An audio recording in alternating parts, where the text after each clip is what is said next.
దయచేసి నేను రిక్వెస్ట్ చేస్తున్న పోలీసులను మీరు సహకరించండి. జనం బయట ఉన్నారు, వెహికల్ అడ్డం పెట్టారు. మీరు కరీంనగర్ నుంచి లారీలు పెట్టబోయే లారీలు కొనిచ్చారు. ఆ లారీ అడ్డుపడ్డాయి. ఇలా మార్మూరు దాకా బ్లాక్ అయింది.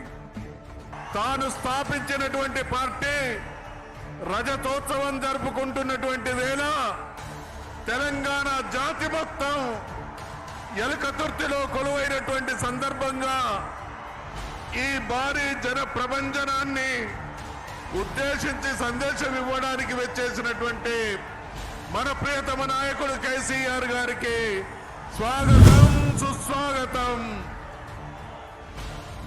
గందరగోళ స్థితిలో ఉన్నటువంటి, దిక్కు తోతని స్థితిలో ఉన్నటువంటి, ఆత్మహత్యలకు ఆలవాలమైనటువంటి, వలసలకు నిలయమైనటువంటి ఒక ఘోరమైన ఆపదలో వలసవాదుల విషకౌగిలిలో చిక్కి నలిగిపోతున్న తెలంగాణ రాష్ట్రాన్ని ఎట్టి పరిస్థితుల్లో విముక్తి చేయాలని, స్వరాష్ట్రం సాధించాలని, జనని జన్మభూమిని మించిన వేరేది లేదని చెప్పి నేను ఒక్కడిగా బయలుదేరి ఆనాడు తెలంగాణ ఉద్యమానికి శ్రీకారం చుట్టడం జరిగింది. ఆనాడైనా ఏనాడైనా ఈవెన్ ఈనాడైనా తెలంగాణకు విలన్ నంబర్ 1 కాంగ్రెస్ పార్టీ అని మనవి చేస్తా ఉన్నా.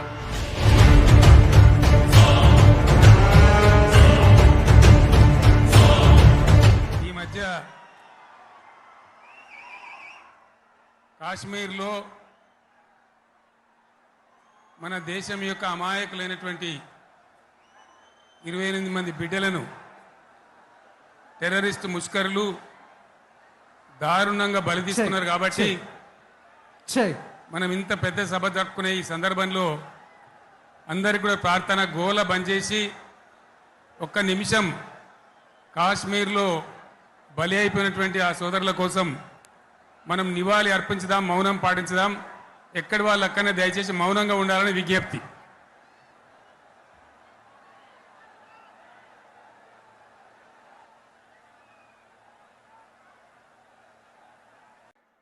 ఆనాడైనా ఏనాడైనా ఈవెన్ ఈనాడైనా తెలంగాణకు విలన్ నంబర్ 1 కాంగ్రెస్ పార్టీ అని మనవి చేస్తా ఉన్నా. ఈ దేశంలో షేర్షా సూరి అని ఒక రాజు ఉండే. ఆయన కాలంలో రెవెన్యూ సంస్కరణలు తెచ్చినారు. నేను చెప్పే మాట మంచి వినాలి మీరు.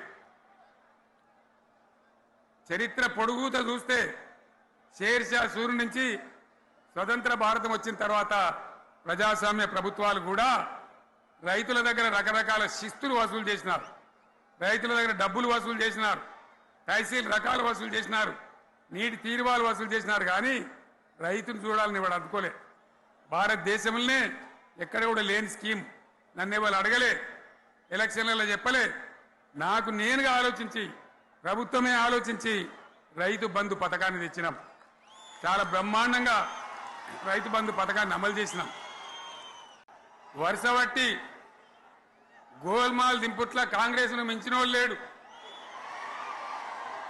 అబద్ధాలు చెప్పుట్ల కాంగ్రెస్ను మించిన వాళ్ళు లేడు.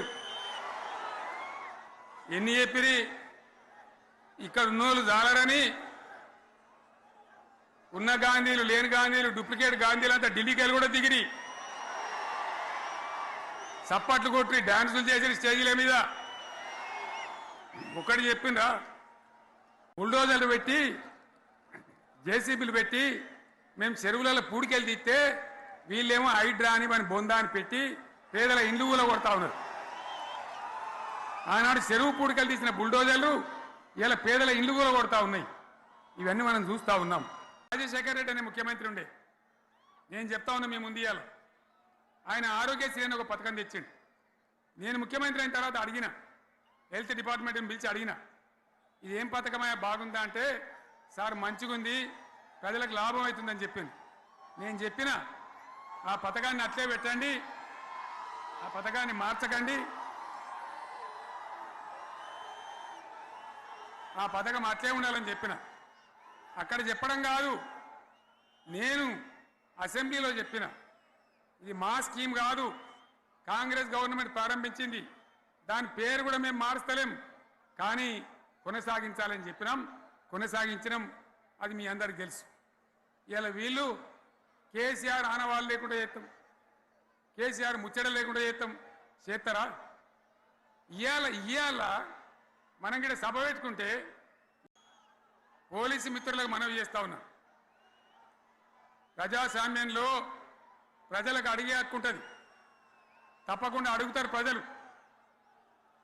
ఈ అడిగే హక్కును సోషల్ మీడియాలో బీఆర్ఎస్కు సోషల్ మీడియా వారియర్స్ ఉన్నారు, వాళ్ళు బ్రహ్మాండంగా పనిచేస్తున్నారు, ఖచ్చితంగా అడుగుతున్నారు ప్రజల తరఫున. ఇంత అన్యాయం జరుగుతుంటే చూడలేక సోషల్ మీడియాలో పనిచేసే తెలంగాణ బిడ్డలు ఇది ఏమన్యాయమే ఎట్లా అని చెప్పి ప్రభుత్వాన్ని ప్రశ్నిస్తూ ఉన్నారు, ప్రజలకు మద్దతుగా నిలబడతా ఉన్నారు. వాళ్ళ మీద కేసులు, వాళ్ళని పట్టుకపోవడు. పోలీస్ సోదరులను నేను అడుగుతా ఉన్నా, మీరెందుకు దునుకులాడుతుండే? మీకేమక్కడ వచ్చింది? మీకొక్కటి చెప్తున్నా నేను,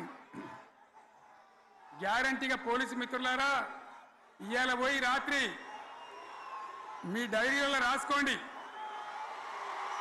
మీ డైరీలలో రాసి పెట్టుకోండి.